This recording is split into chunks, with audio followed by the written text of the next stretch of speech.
কেন মনে করেন তুই গুরুত্বপূর্ণ? জন্ম নিয়েছিস টেক্সাসে, ব্যবহার দেখেন, ওনার ব্যবহার বাংলাদেশের দেখেন। কথা সাগর ভাই, আপনার কাছে মনে আছে আওয়ামী লীগের সময় যে কাউয়া কাদের ছিল বিএনপির? না না, এই প্লিজ লোক প্লিজ, মিনাজুদ্দিন এইটাই তো মিনাজুদ্দিন বেয়াদব। মিনাজুদ্দিন এই লোক সেই জায়গা মিনাজুদ্দিন দখল প্লিজ করতে চায়। হ্যাভ সাগর ভাই, এই রেসপেক্ট, লোক হ্যাভ সেই জায়গা রেসপেক্ট। দখল নো করতে নো চায়। নো, আপনি এভাবে কথা বলতে পারেন। বেশিরভাগ লোক এ 90% লোক ওনার রাজাকারের ছেলে, কাউয়া এরা কাদের হিসেবে এরা সম্বোধন করে। এরা বেয়াদব উনি একটা, মানে বয়স্ক, ওনার সম্মান দিতে জানে। আচ্ছা আচ্ছা বদলের ছেলে, দেখেন ওনার ব্যবহার দেখেন। সাগর ভাই, আপনার আচ্ছা আপনার অনুষ্ঠানে আপনি এ ধরনের ব্যবহার অ্যালাউ করেন কিভাবে?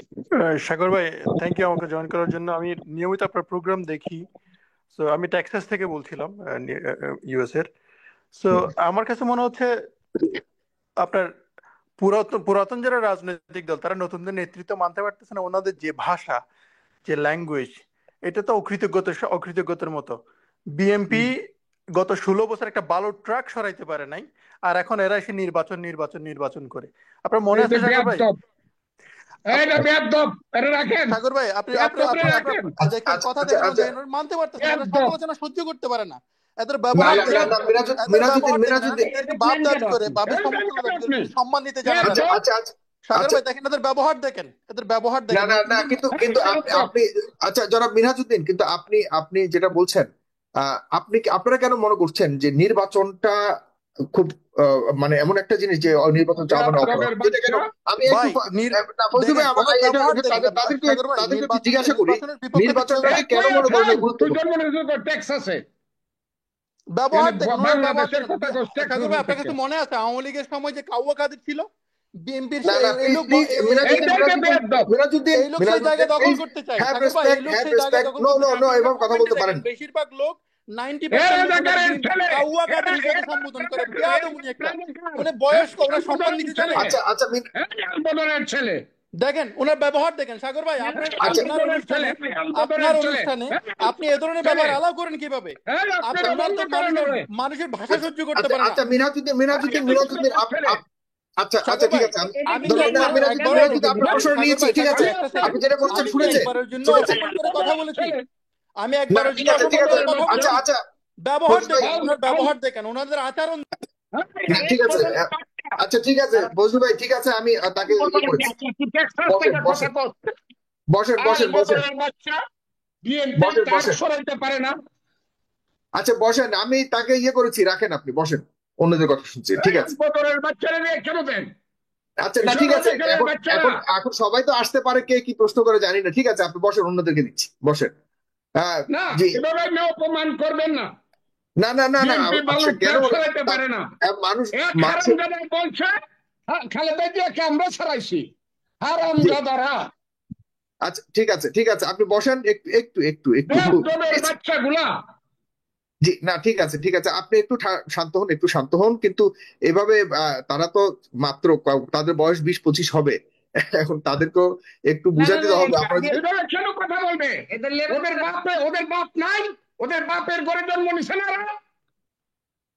ঠিক আছে, ঠিক আছে, বাচ্চাগুলা একটু একটু একটু শান্ত হন, একটু শান্ত হন। আপনি আপনি তো তাদের অনেক অনেক সিনিয়র, অনেক মুরব্বী, আপনি এই বাংলাদেশকে স্বাধীন করেছেন। সবাই আপনারা যারা আসছেন, আপনারা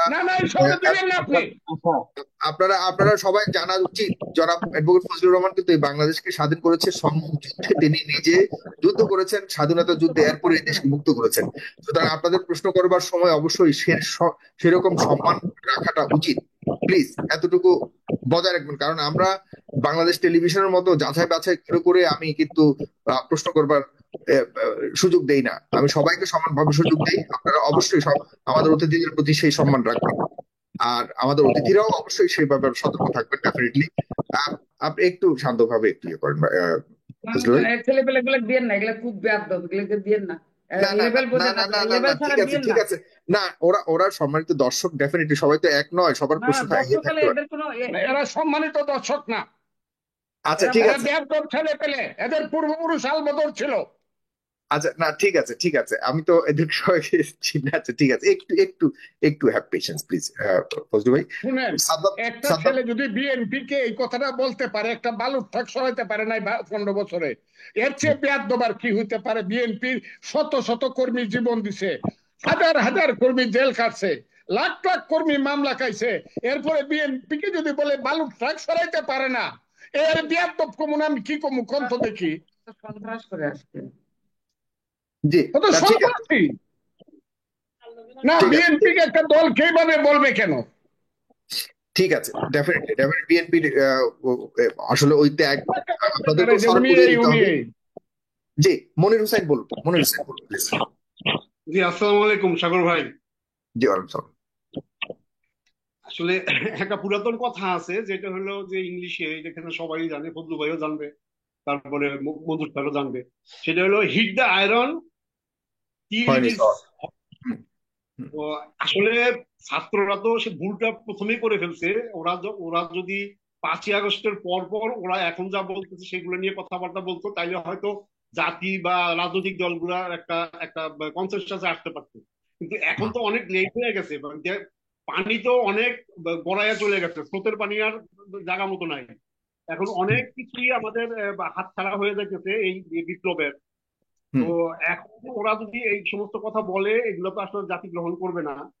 তো হুম, এখন উচিত হলো যে ইলেকশনটাই আসলে এখন মেইন আমাদের টার্গেট হওয়া উচিত। কেননা দেশের মধ্যে বিভিন্ন জায়গা থেকে বিভিন্ন আন্তর্জাতিক ভাবে আমাদের দেশে ষড়যন্ত্রের আমরা একটা আভাস পাইতেছি, যে বা আমাদের নির্বাচনটা বা আমাদের দেশটাকে আরো ঘোলাটে করা, আমাদের মধ্যে আরো হানাহানি সৃষ্টি করা, এই সমস্ত জিনিসগুলো আমরা একটু মানে আভাস পাইতেছি আর কি। তো এখন আমার মনে হয় ডক্টর ইউনূস সাহেবও জিনিসটা বুঝতেছে ব্যাপারটা। এখন যদি হুম। রাজনৈতিক দল চাপ দেয়, আমার মনে হয় ইলেকশনটা হয়ে যাবে, কারণ উনিও খুব একটা ভালো আপনি অবস্থায় নাই। ইলেকশনটাকে গুরুত্বপূর্ণ মনে করছেন, ধন্যবাদ মিজানুর রহমান। গত কয়েকটা ইন্টারভিউতে ওনার দেখতে জি পাচ্ছি যে উনি আগের যে জি স্ট্যান্ড ছিল, আগের যে মানে ইয়েভাবে কথা ধন্যবাদ। বলতে না পারতো। মনির হোসেন বুঝতে পেরেছি, মনির হোসেন বুঝতে পেরেছি। মিজানুর রহমান স্যার সালাম সালাম আলাইকুম। আলাইকুম সাগর, আপনি কি শুনতে পাচ্ছেন? জি শুনতে পাচ্ছি, বলুন। জি। আপনার অগণিত দর্শককে আমার সালাম ও শুভেচ্ছা, এবং উপস্থিত যারা আছেন গুণীজন। আমি বিশেষ করে ফজলুর রহমান স্যারের অনেক ভক্ত ছিলাম, এবং আজকে আমি কিছুটা মর্মাহত, কারণ ওনার যে একটা ভাষণ ছিল বে- বেশ কিছুদিন আগের, যে আওয়ামী লীগ একটা অভিশপ্ত রাজনৈতিক দল, ইউটিউবে ভিডিওটা অনেকবার দেখছি আমি। খুব হুম, ভালো লাগছিল যে বাস্তবতা উপলব্ধি করছেন উনি, এবং বিস্তারিত সবকিছু আওয়ামী লীগের যে মূল চরিত্রটা তুলে ধরছেন উনি ওই হুম, ভিডিওর মাধ্যমে। অনেক অনেক কিছু জানতে পারছে। হুম। তা আজকে আমি আমি মানে কল্পনা করতে পারি না ওনার কাছে যে এই ধরনের ভাষা পাবো। আসলে নতুন প্রজন্ম কি চায় আমাদের দেশে, আমাদের যে প্রবীণ রাজনীতিবিদদের কাছ থেকে আমাদের দেশের নতুন প্রজন্ম কি চায়, এবং না না নতুন উনি প্রজন্ম উনি উনি তো প্রতিবাদ করেছেন যেই অভিযুক্তি করা হচ্ছে সেটি সঠিক নয়, সে কারণে সঠিক না, ওনার সেটা এই 16 কোটি 17 কোটি জনগণ জানে। এটা মানুষের, নতুন প্রজন্মের মনের কথা। আপনি যত রকমের ধমকাইয়া, গালিগালাজ কইরা, খারাপ ব্যবহার কইরা, যত রকমের আপনি চাপা দিতে চান, আপনার মনের কথা ওটা আপনি হয়তো বলতে পারছেন না একজন হোস্ট হিসাবে। বাস্তবতা আচ্ছা যাক, আপনার নতুন কোনো মানতেই প্রশ্ন হবে। আছে কিনা? আপনার নতুন কোনো কিন্তু প্রশ্ন না, আছে না, কিনা? আমার মনের মতো আমার কথা আছে, আমি একটু বলতে দিন প্লিজ। অনেক অপেক্ষা করে আপনার লাইন ঢুকি। ব্যাপার হচ্ছে এই যে এত শোষণের শিকার হয়ে জনগণ আজকে একটা পর্যায়ে আসছে। আমরা সবাই জানি, হয়তো অনেকেই বলি না, যে আওয়ামী লীগের বর্তমানে পুনর্বাসনের ক্ষেত্রে বা ফলানোর ক্ষেত্রে বা আপনার এই যে এত কিছু ঘড়িমসি করতেছে, অনেক কিছু অনলাইনে ঘুরে বেড়াচ্ছে, ভেসে বেড়াচ্ছে, অনেকের অনেক কথা, এমনকি বিএনপিরও এটা অনেক সবার ব্যাপার। আওয়ামী লীগের মেধাবী পুনর্বাসনের নেতা ক্ষেত্রে কর্মী কি এটা খালি অস্বীকার করেন। বিএনপির প্রতি অভিযোগ, আর কারোর প্রতি অভিযোগ নাই? অ্যাকচুয়াল অভিযোগ, ওনারা যেহেতু একটা বৃহৎ রাজনৈতিক দল, এটা হুম। ওনাদের প্রতি বর্তায় বেশি, এবং অনেক সব প্রমাণ আছে। নতুন পুরাতন সবার প্রতি এই অভিযোগ আছে, আস্তে আস্তে সব বের হবে। যাই হোক, এখন আওয়ামী লীগকে পুনর্বাসন, আওয়ামী লীগের এখন সবচেয়ে বেশি এখন এখন বলো। কথা হলো যে যে যে যে যে পথগুলো অবলম্বন করে, যে আইন কানুনের ফাঁকফোকর দেখাইয়া, বা যে পন্থায় আওয়ামী লীগ এই যে এই শোষণ করে গেছে, আপনার গ্রেফতারও করে বসায় গেছে, রাখে এটা শোনাতে হবে, এটা তো করে হয় না। গেছে, বাদ দাও। সেই পথগুলোকে দমন করার একটা রাস্তা বের করতে হবে। আমার আমার মনের কথা হলো যে আমাদের যে বাংলাদেশের বর্তমান যে রাজনৈতিক দলগুলা, যারা আওয়ামী লীগের শোষণের শিকার হয়েছে, অত্যাচারের শিকার হয়েছে, জুলুমের শিকার হয়েছে, সবাই কেন আমরা এক কাতারে না দাঁড়াইয়া, এক কাতারে দাঁড়াইয়া আমরা বর্তমান যে সরকার ঠিক আসছে, আছে, আপনার ওনারা প্রশ্নটা তো বুঝতে একটা পেরেছি যে বিশ্বমানের যারা একটা, শোষণের শিকার হচ্ছে তারা কেন একসাথে হতে পারছে না? জনাব ইসমাইল শরীফ তৌসিফ একসাথে বলুন। না হয়ে ধন্যবাদ। সরকারকে সহযোগিতা করে আমরা সমঝোতার মাধ্যমে একটা নতুন বাংলাদেশ গড়ার চিন্তা না করে নতুন আমরা বাংলাদেশ ধন্যবাদ গড়বো। ধন্যবাদ বাংলাদেশে ইসমাইল শরীফ বলবেন প্লিজ ইসমাইল শরীফ আমার একটা কথা বলতে সুযোগ দিন, না একটা না কথা বলি আমি, ধন্যবাদ অনেক লম্বা হয়ে গেছে প্লিজ প্লিজ ধন্যবাদ ধন্যবাদ আমাদের আর দুজন আছে প্লিজ জি ইসমাইল শরীফ বলুন আসসালামু আলাইকুম সাইফুর ভাই, আমি আমাকে শোনা যাচ্ছে নিশ্চয়? হ্যাঁ আমার শোনা যাচ্ছে প্রশ্নটা হচ্ছে সাইফুল ভাই, মানুষ এবং অধিকাংশ মানুষ প্রশ্ন তুলে 15 বছরে বালু ট্রাকটা সরাইতে পারে না, এটা বিএনপির প্রতি একটা কটাক্ষ করে কথাটা বলে। আমি আপনাকে একটা প্রশ্ন করি সাইফুর ভাই, একটা জিনিস যদি তৈরি না হয় তাহলে ওটার বিরুদ্ধে আপনি লড়াই করবেন কিভাবে? আপনার কাছে প্রশ্নটা আমার, যদি ফেসিস তৈরি না হইতো 15 বছরে, তাহলে 3 মাসে কাকে আপনি সরাইতেন? আমার প্রশ্নটা আপনি বুঝতে পারছেন কিনা? ফেসিস কি 3 মাসে তৈরি হয়েছে না 15 বছরে তৈরি হয়েছে? নিশ্চয় 15 বছর লাগছে। একটা জিনিস তৈরি হয়ে সেটার বিরুদ্ধে লড়াই করতে করতেই তো একটা সময় আসে সেটা লড়াইতে মানুষ বিজয়। তো আজকে যে বিএনপির প্রতি কটাক্ষ করে বলতেছে বালুর ট্রাক সরাইতে পারে নাই, তারা একটা ষড়যন্ত্রে লিপ্ত। আমি মনে করি আজকে এই বর্তমান সরকার, আমার প্রশ্ন না, এটা আমার ডাইরেক্ট মতামত, বর্তমান সরকার আমাদেরকে সংস্কারের নামে যে সময়টা আমাদের অতিবাহিত করতেছে, এটা আমাদেরকে একটা রাজনৈতিক দল কিছু দিতেছে, এটা আমাদের সাথে উপহাস করতেছে। আমি মনে করি এই চক্রান্তের সাথে সরাসরি ডক্টর ইউনূস জড়িত, এই উপদেষ্টা রেজওয়ানা জড়িত। আমি মনে করি যদি এরা সংস্কার করতে না পারে তাহলে এদের কি শাস্তি হবে এবং এদেরকে শাস্তির মুখোমুখি করা যাবে কিনা? ডক্টর ফজলুর রহমান সাহেব, আপনার কাছে আমার প্রশ্নটা, যদি এরা সংস্কারের নামে যদি সংস্কার করতে না তাহলে এদেরকে মাথা আনা যাবে কিনা, এরা শাস্তির মাথা পেতে নিবে কিনা? এই প্রশ্ন সাইফুর ভাই আপনার কাছে এবং আমাদের আচ্ছা ঠিক আছে মেহমান আছেন তাদের সাদ্দাম জয়নাল শেষ প্রশ্নকর্তা আজকের জন্য শেষ প্রশ্নকর্তা। বাকিরা যারা আছেন আপনারা আপনাদের কমেন্ট আমাদের কমেন্ট বক্সে আপনারা লিখতে পারেন এবং অনুষ্ঠানটিকে শেয়ার করবেন প্রিয় দর্শক যদি ভালো লাগে। সাদ্দাম জয়নাল শেষ প্রশ্নকর্তা বলুন। আসসালামু আলাইকুম। বলুন।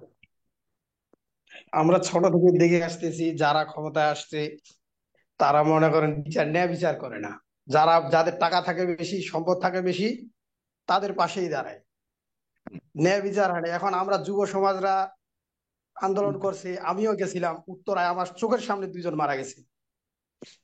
আমরা চাচ্ছি যেটা যে প্রবর্তী যেই সরকারে আসুক ক্ষমতায় যেন ন্যায় বিচার প্রতিষ্ঠিত হয়, গরিব ধনী কোনো ভেদাভেদ থাকবে না। কিন্তু এজন্য আমাদের একটা সংস্কারের প্রয়োজন, সংস্কার ছাড়া নির্বাচন হওয়াটা অযৌক্তিক বলে আমি মনে করি। ধন্যবাদ। আগে সংস্কার হবে, শেখ হাসিনার বিচার হবে, তারপরেই মনে করেন নির্বাচন। কারণ না হলে কোনো গণতান্ত্রিক সরকার আসে, এরা তো মনে করেন তখন পক্ষপাতিত্ব। এখনই দেখা যাচ্ছে, আমরা দেখতে পাচ্ছি যেটা যে বড় বড় ধন্যবাদ। না বুঝতে পেরেছি আপনার এটা বলতে আপনি মনে করেন যে নির্বাচিত বা রাজনৈতিক সরকার আসলে করতে পারবে না। প্রিয় দর্শক, জি সবাইকে অনেক ধন্যবাদ।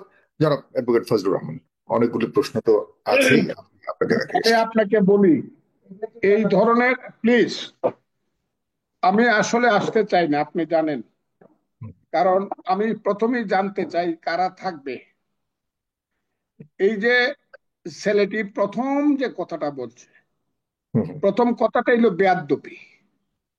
15 বছরে বিএনপি একটা ট্রাক সরাইতে পারে নাই। বিএনপি সম্পর্কে আমি বিএনপি সম্পর্কে মানে ফজলু ভাই প্রশ্ন তো করতেই পারে, মানে ডেফিনেটলি এটা বিএনপি প্রতি একটা অভিযোগ। না এটা তো একটা বিদ্রুপাত্মক কথা। আরেকটা ছেলে বিদ্রুপাত্মক কথা আরেকদিন বলছে, আমাদেরকে চিনেন না, আপনাদের নেত্রীকে আমরা ছাড়াইছি, আপনাদের নেতাকে ইত্যাদি ইত্যাদি। কথার তো একটা লিমিট থাকবে, তার একটা মানে সভ্যতা ভব্যতা থাকবে।